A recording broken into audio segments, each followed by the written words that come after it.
अवां ॾिसी रहिया आहियो KTV वर्ल्ड ऑफ न्यूज़ यानी ख़बरुनि जी दुनिया।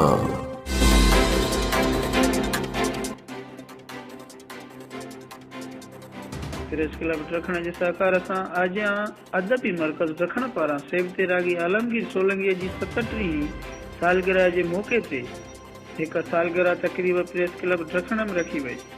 हिन तक़रीब जे आगाज़ में दोस्तनि पारां गुलनि जा हार आलमगीर सोलंगीअ खे पाराया विया। तंहिंखां पोइ केक काटियो वियो। हिन तक़रीब में शाइरनि साहतियुनि राॻियुनि तोड़े शहर वारनि शिरकत कई ऐं राॻी आलमगीर सोलंगीअ खे जनम ॾींहं जूं मुबारकूं ॾिनियूं।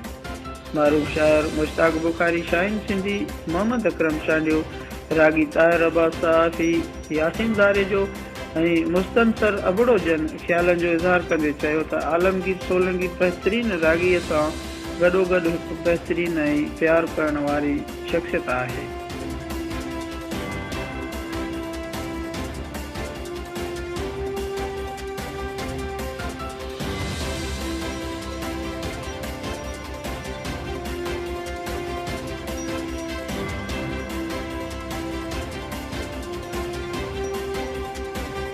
ख़बरुनि जी दुनिया।